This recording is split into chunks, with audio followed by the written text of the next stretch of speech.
Welcome everyone to Early Education Nation, another episode, and we are excited to be here. I'm one of your hosts, Ryan Lee Mays. Hi everyone, I'm Joellen, your other host. And we've got an interesting topic today. This is actually kind of an exciting one when we think about it and the importance, the immediate importance that we have coming out of early education. So I'll kind of let you introduce what the topic is and kind of go from there. Well, we're going to talk about school readiness, something that obviously we're very committed to here. The whole reason, main reason that we exist is to get children prepared for elementary school and beyond.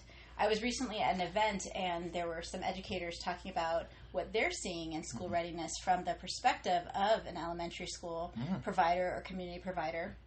And it really just started stirring things in me about what we're doing already and where maybe we can obviously, tighten up a little and help other people. Rethink.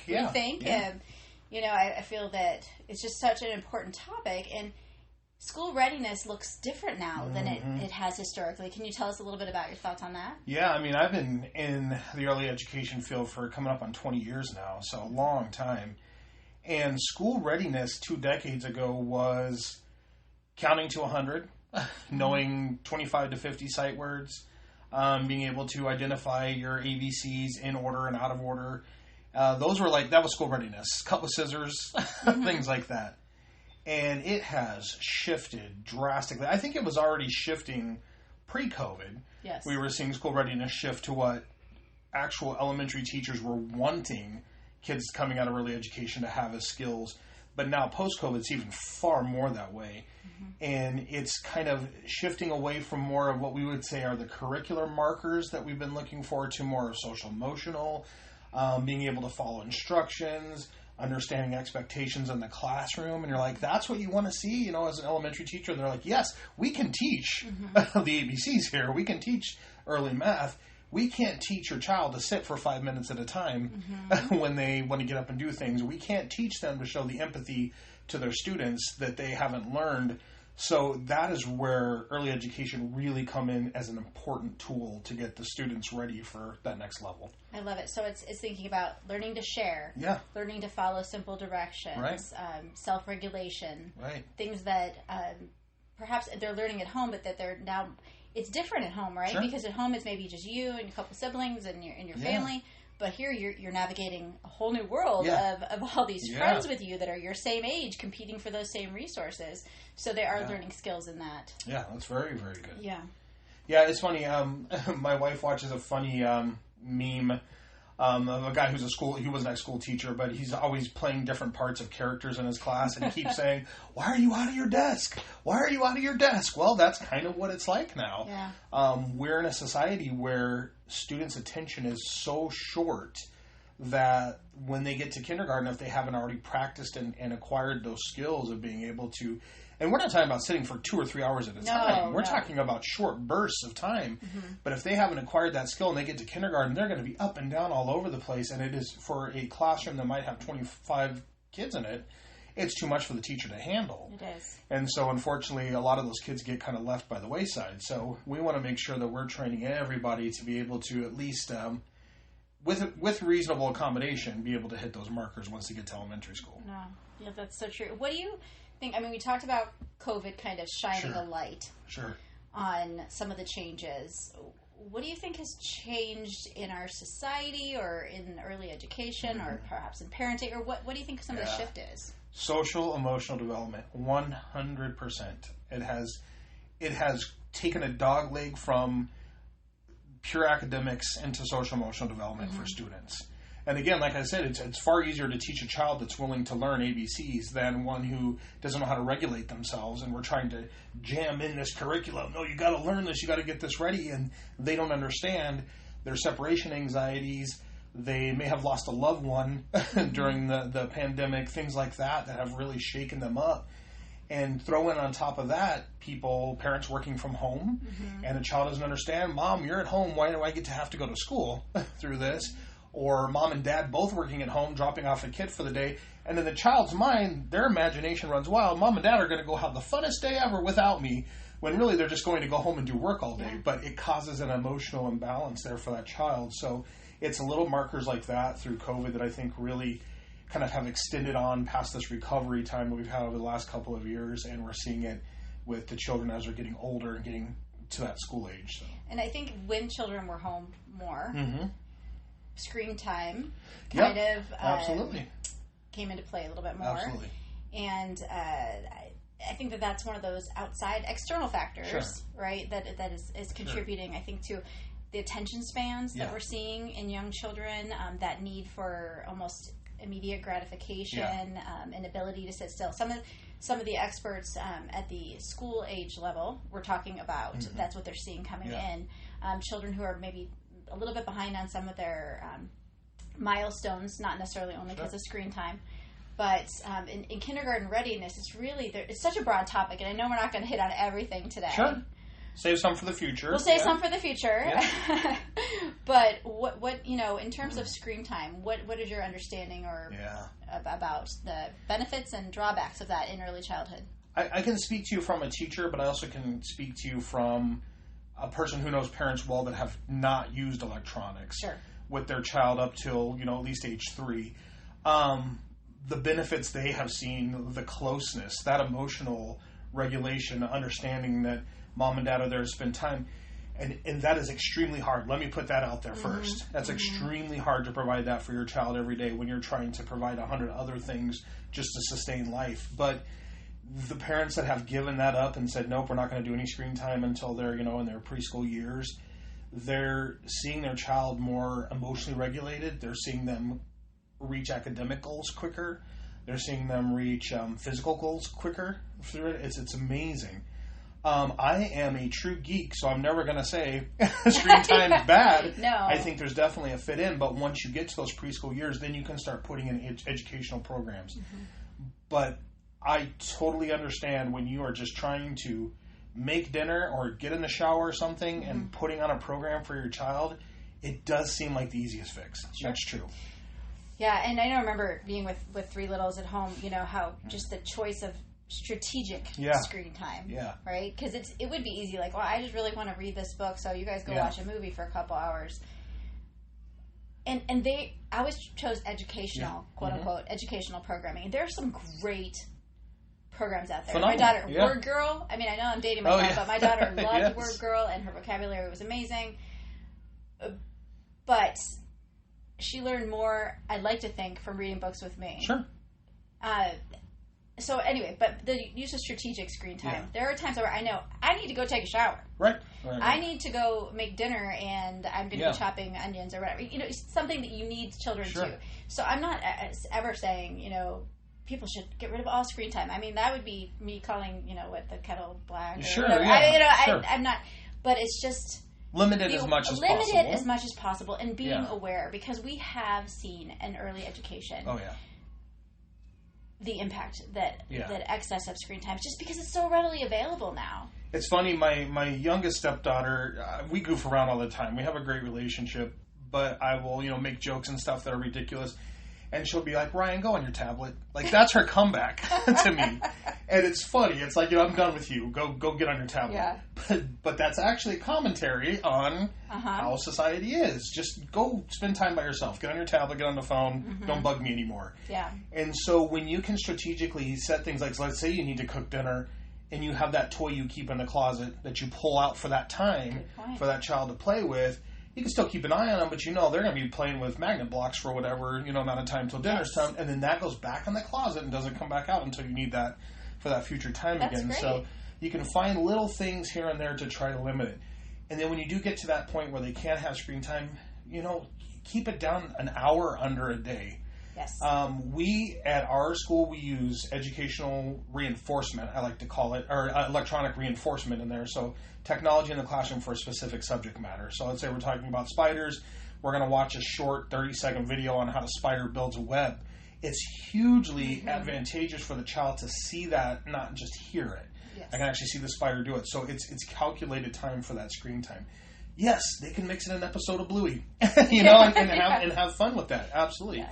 But try to keep it limited and let them understand what the boundaries are for that. So. No, that's fantastic. Yeah. And I think, I read an article saying that hour is sort of the magic number. Yeah. And you were mentioning also the birth to birth to 2, Yeah. birth to 3, really No screen time. No screen time, if at all possible. No screen time. Yeah. But in the older ages, the 1 hour or less wasn't showing as many negative effects as the older, the multiple hours of viewing. When I was taking one of my child development classes years ago in my undergrad for it, and one of the statistics that was brought up, or actually an experiment, was they tracked a couple of 1-year-olds that had been given screen time, like excessive screen time. And they would take the phone and let the child see the smartphone, and then they would pull the phone away and have an adult walk across the child's vision, and the child would not track them with their eyes. Oh, wow. It was crazy. They would just look straight ahead. And then as soon as the phone was put back in front of them, their eyes would catch gaze again with the screen, and it was the bright lights, it was the colors, it was the sounds, things like that were going on. So, yeah, it's very, very interesting how screen time can have an effect on the child. So, without us even knowing. Yeah, that is scary stuff. But it's also really important to have that conversation, because I think a lot of us just don't really think about the impact. It's just something to consider. Because we did it. Because we did it. We love cartoons. Oh my gosh! All the time. Run It's what we home from grew up with. school So, because I got to watch Jetsons or Scooby Doo for half an hour. Yes. Yeah. and hey, guys, back then there was you had to run home from school, because if you missed it, you missed it. Oh yeah. That was the best part. There was no instant replay. We had a local show here. I don't know if it was probably around. No, No. Wallace and Lambo. Yeah. Was it Wallace and Lambo? Yeah. Oh my gosh, I loved Wallace and So Lambo. they started at 6:30 in the morning, and Uh-huh. they showed cartoons until you left for school. So we had screen time from the time we woke up till the time we left to school, and then we ran back home and we watched the cartoons. That's okay, because our cartoons were a lot better back then, and now they're not. But still, it's just kind of what we grew up with, so it's very easy for us to say, well, do what I did when I was a kid. Do what I did. Yeah. But we didn't have the immediate, easy access to it. We didn't have it on our pockets. So when we were at dinner, we were watching a video. Right. And when we were in line at the grocery store, we were playing Panda Pop. Yeah. I'm just sorry. I got a little addiction there. But there wasn't the constant screen time. Yeah, absolutely. Yeah, but anyway, that is absolutely one way that we can support school readiness. One other thing that the panel brought up that I thought was really important, and it spoke to something that we try and do here, but that's teaching children to follow 1 to 2 step directions, or that's something that they're seeing, that children come in and they just don't seem to be ready, or not all children, but there's enough children that it was of note. Being able to follow simple directions. So what it's interesting too. You say 2-step, because really at the time of pre-K, getting ready to go into kindergarten, they should be able to do 3 and 4-step. I agree with you. And but you're right. But they mentioned that, and I thought that was really that's interesting. Yeah. So that would be something like put your jacket up and go wash your hands. So something like that. It's a 2-step. It might be go put your jacket up, wash your hands, and get your lunch out. Then there's 3 steps. If they struggle with the first one, and they're running off to go do whatever, it's getting that focus back is going to be very beneficial for when they get to elementary school, because it's all about direction and instruction there. We're going to come in from the playground, we're going to wash our hands, sit down at our desk, get out our paper, and turn to page 10 on our thing. And so, wow, it's boom, boom, boom. But when their minds are fixated on one thing that they want to do, then they're going to struggle. So really helping out at home with that is a big so what deal. are some things that you think we can do at home to help with that? Hey, when we get back in from the grocery store, I'm going to have you help me carry the bags to the table. Yeah. And then we're going to wash our hands and start making dinner. Yeah. And number it. Number it. 1, we're going to come inside. 2, we're going to wash our hands. 3, we're going to sit down at the table. They might do 1 and 2, say, now what was 3? So that has to have that recollection of, okay, wait a second, you told me what it was. Oh yeah, I'll sit down at the table. So helping them with that, eventually you can fade off the numbers, obviously, but it's at least letting them understand, and you have to be really intentional about it, because you don't think about it, you just, run inside. But if you can do that, then you're helping to train them, and they're seeing it in a more linear way. That's fantastic. And I think it's building up to that, right? Yeah. With your 1-year-old, it's the 1-step, and Yeah. then your 2-year-old, maybe it's the 2-step, or and kind of scaling it up so that it's not a kind of shock to the system, right? But also it's empowering them. It is. It's definitely empowering them, and it's funny because as an adult, we're kind of the opposite. We have 47 steps in our head that we're trying to do. Where I'm on step 35. What is it? 39? Yeah. I don't remember. I think I got up I this had to go morning back and to ate step breakfast. 12. Yeah, Yeah, exactly. yeah. So at this age, trying to just do those minimal to get them ready is very beneficial. So you mentioned I talked about how they weren't even aiming for 3 and 4. They're like, come on, we just need at least 1 to 2 step. And you mentioned 3 to 4 being more of an age appropriate. How can parents find out about those milestones? Sure. So there's some assessments that you can do. There's some assessments parents can do on their own. So first of all, talk to your pediatrician. ASQs are still being done. That's ages and stages questionnaires, and those go all the way from infancy up to 6 years. So you're able to kind of see what the milestones are at. It's a test that both teachers can administer and parents, and I do recommend both do it, and you compare the results, because parents may see their child do one thing at home that teachers don't, and vice versa. So kind of compare the results and see. Now, if you have a gap at home and a gap in the scoring at school, then that might be an area of concern that you need to address. And there's things like the Birth to 5 hotline where you can get resources with that. You can talk to your teachers about, hey, this is an area I want to work on, and they might already be in the process of working on it themselves. So those are really good too. There's a CDC checklist. It's a little less comprehensive than an ASQ. I would recommend the ASQ if you're going to do that. Okay. Schools like ours, we have assessments built into our curriculum too, so it's also a good way to see if a child is grasping a certain concept in there. But communicate. I think that's the biggest thing. I think you're absolutely right on that. And you mentioned about partnering with your doctor. I think a lot of times we get busy. Our child's not sick. It's no big deal. I'm not going to go to the doctor. Those well visits are critical. Yes. They are not about, yes, they're checking for height and weight, but they're also checking for developmental milestones. Yeah. They're checking for how's your child progressing, because sometimes as parents, we know our child well, but we don't always know how they're comparing to what maybe I don't say, I hate the word should, but where the benchmark is or where the milestone is for that age group. So going to those well visits is such an important I absolutely agree with that. I also, one thing I want to say too as a parent is trust your gut. True. And so doctors are great, but doctors are also not child psychologists, and there might be other things going on. Years ago, there was a parent that had their child was not diagnosed, and they felt like there was something wrong, and the doctor said, no, the child's fine, just all part of development. A year later, they find out that their child does definitely need something special, and it was critical that they got in that timeline, but they trusted their gut. Yes. And they said, we're not just going to go what this says, we're going to go get a second opinion. I love it. So they advocated for their child. Absolutely. And I don't know about you, but sometimes when I personally go to the doctor, they're like, how you doing? Well, I kind of sugarcoat things, or I don't really get deep into it, or, and whatever. It's like, or sometimes I talk myself out of feeling like something's an important thing to mention. But with our children, we just have to remember there's no shame in laying it all out there. Oh, yeah. Because if we don't give them the information to help our children or to understand the full picture, then we're really not doing the best service for our children. Absolutely. I agree with that. You have to be that advocate. And there is no shame. We're in a society now that has changed dramatically in the last 20 years and the last 40 years to where it's okay. We're all sharing things now that we're struggling with children. Right. And it might be physical, it might be, mental, social, emotional, however it is. And we've become this kind of global community of let's help our kids. And so that goes beyond the boundaries of this country and other places where we're just like, hey, we've discovered this. We're trying this. This is something that might be an indicator of a need.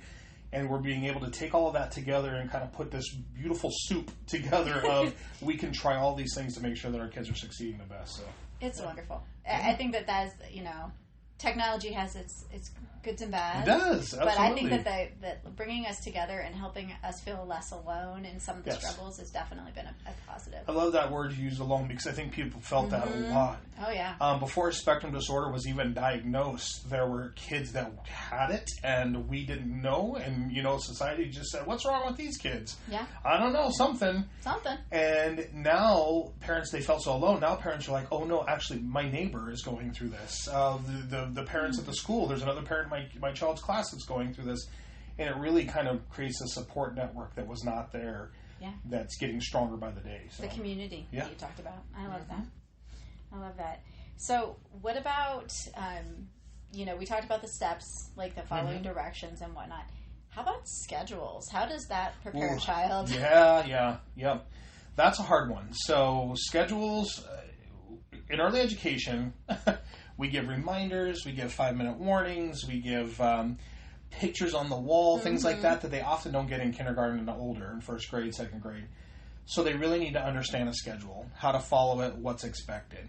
I actually advocate for parents having the same thing in their homes that we have in the classrooms. Have a chart on a wall. This is bedtime. This is, one really cool thing to do if you're a parent at home to help with schedules is create a chart, get 2 sets of identical stickers, put one sticker next to an item and the other sticker on the clock of when it's coming around.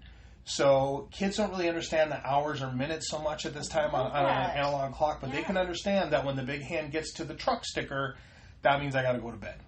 So they understand that. So it's kind of a great way to have a visual matchup on there and say, oh, what's coming up? Oh, the dragon sticker's coming up. What does that mean? Bath time.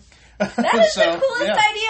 Where were you in my 22 years ago with this? It was actually something I used for separation anxiety in my classroom. Okay. And so the kids would always want to know, when is mommy coming back? And I would say, look at how close the hand is getting to the house sticker that she's coming back. So, yeah. Because with schedules, we're establishing routines. Sure. And the routines help with the security. Yeah, absolutely. And they help them, because you're right. Like, maybe that they don't, even if they're not looking at the truck sticker on the clock, which is brilliant, they're also saying, well, it's after nap, and I know that after nap comes snack, and after snack, that's when mommy comes. Yep, that's it. They can understand that. And they start to anticipate it. It's kind of a Pavlovian effect of snack means mom's here, that kind of thing. Yeah. So, yeah, it's very, very good. And so then as they go transition into elementary school, and they're in a new environment, but at least they know kind of like after the first day, okay, so we go to morning recess, and then we talk about, we write stories, and then we do math, and, so then they start to feel that security there too. No, that is good. And that's what kids hate surprises that are not fun. They do, you're playing away with your toys, and you built this really cool ramp with a truck, and then mom yells bath time. That's a surprise. It throws them off. But having those schedules, giving the little reminders, the warnings. I mean, we set our snooze every day when we try to wake up from our alarm. That's our 5-minute warning before we get out of bed. Well, it's the same thing with a child. You're letting them know, 5 minutes. I'm now tomorrow when I hit my snooze alarm, that's what I'm going to think of it as. Yes. 5-minute warning. 5-minute warning. Yep, time to get up. That's perfect. That is so perfect. So something that we were talking about earlier that, I don't know if you want to talk about, please talk about it now, would be re-envisioning the classroom as community. That's good. Yeah. Replace the word classroom with community and kind of think about that's how it is. It's going to be that way for school readiness too.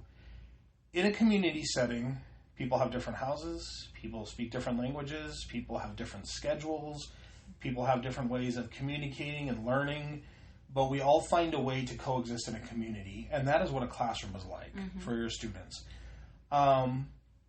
Johnny's differences may be a little bit harder to understand than Sarah's over here, but we understand that we give them both accommodations and they can work together, and everything works that way.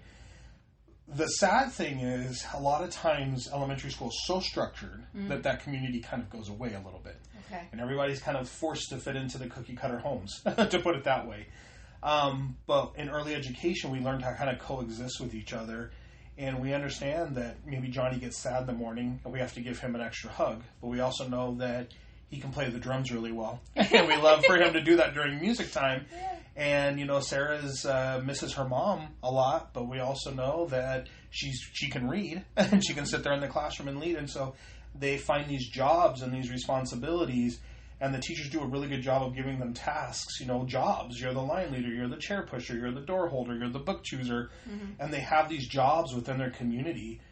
And it helps them to start thinking a little more globally at that young age. As when I get out into society, I'm going to have to help other people. There's going to be people different from me. They're going to have different tasks and responsibilities, but we all work together to take care of each other. And so... And, and I believe roles and expectations. Is what you were saying. We were just describing that, right? Like everybody plays a different role in the school community. We have all different expectations. I mean, the teacher expects us to sit and listen, or to find an activity that doesn't disrupt the rest of the classroom, and we navigate and we learn in that safe environment. Yeah, there's rules in a community, rules that we have to follow. We may not even like them or think that they're like turning left on a red light. I think it might be okay sometimes. I don't do it, but I'm just saying. There's no one else around. Yes, Why can't I? Exactly. But anyways, but there's rules in place. We have to follow them because that's part of a community, a society that we live in. And the kids are learning that too. And they understand that it brings structure, it brings safety. And so you don't have to explain to your child every time why. Well, it's because it's a rule. Yeah. And mom and dad have rules too. Or grandma and grandpa have rules too, however it is. And we all have to kind of follow those because we want to be safe and be part of society.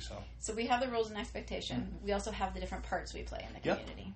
Yeah, absolutely. And it's just really awesome that it's kind of a little microcosm, like you're saying, the community in the classroom. If you really go into a classroom and look, there's the child at the table, your engineer, building towers and structures. There's your child at the other table, the artist, painting this beautiful picture. There's a child at the other table doing cognitive math. You know, there's your future scientist there. So it is a community in action already. So cool. And our job as teachers to go and support all those so that they grow.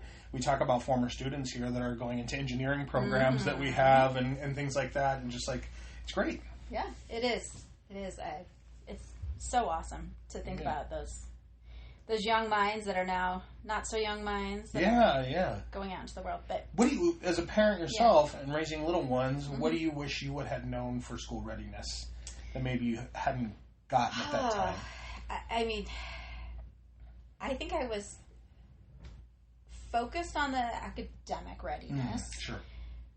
But blessed with the social emotional because I did put them in preschool. Sure. Right? Even before we opened our school, my older two went somewhere else for preschool. I always knew that was kind of important. Yes, that's good. That's very good. I knew that they were going to get, and I was part of the Moms Club, as we've talked about before, so they were always around other children. Like, there was always this sort of community around them where they were learning from other people. So I don't know if I was as conscientious of it as I would have maybe liked to be, but I also think that I just got dumb lucky.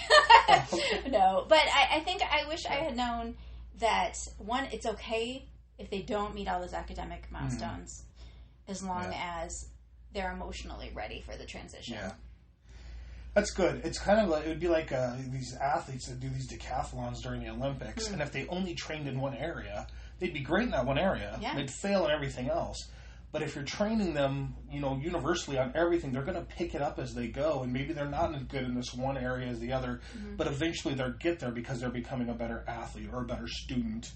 And so in that process, eventually it'll come. So, it'll balance out. Yeah. Well, I mean, this topic is huge. Yes. And we can talk about school readiness for hours, so we probably should wrap it up here for this episode. We can continue on. So I think we'll definitely come back because I know there are more things that we can do to support educators, parents, and our students in this area. Absolutely. All right, everybody. Well, thank you for tuning in. We appreciate you as always. Make sure to subscribe and to pass the word around. Yes. We're getting more and more listeners, so we appreciate that. And, of course, if you have any questions, feel free to throw them our way because we love to talk about what you love to talk about. And until next time, everybody have a great week. Bye.